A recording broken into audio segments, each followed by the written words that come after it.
আসসালামু আলাইকুম। আজকের ভিডিওতে আমি একদম ঘরোয়াভাবে এবং কম মশলায় গরুর মাংস রান্না করার রেসিপিটা শেয়ার করছি।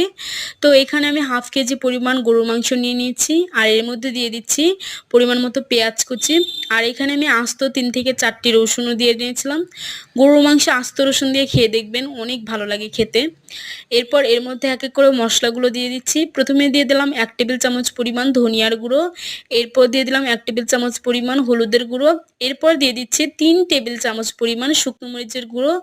আপনারা ঝাল কম বেশি করে নিতে পারেন, আমি একটু ঝাল বেশি খাই তাই 3 টেবিল চামচ পরিমাণ নিয়েছি। এরপর নিয়েছি একটা চামচের 3 ভাগের 1 ভাগ জয়ফল জয়ত্রীর গুঁড়ো। আর এরপর দিয়ে দিচ্ছি 1 টেবিল চামচ পরিমাণ আদা বাটা, 1 টেবিল চামচ পরিমাণ রসুন বাটা, 1 টেবিল চামচ পরিমাণ জিরে বাটা। এবার এর মধ্যে পরিমাণ মতো লবণ দিয়ে নিচ্ছি। আর এই মাংসটা আমি আমার আম্মুকে মাখাতে দিয়েছিলাম, তো তার হাতে আমি পরিমাণ মতো সয়াবিন তেল দিয়ে দিচ্ছি। তেল দিয়ে এই মাংসটাকে খুব ভালো মতো মাখাতে হবে হাতের সাহায্যে। এই মাংসটা যত ভালো মতো মাখিয়ে চুলায় দিবেন, খেতে ততই ভালো লাগবে। মাখানো শেষে আমি প্রথমে প্রেসার কুকারে 7-8টা সিটি দিয়ে নিয়েছিলাম। এরপর মাংসটা সিদ্ধ হয়ে গেলে অন্য একটা পাত্রে ঢেলে একটু রান্না করে নিলেই কিন্তু হয়ে যাবে।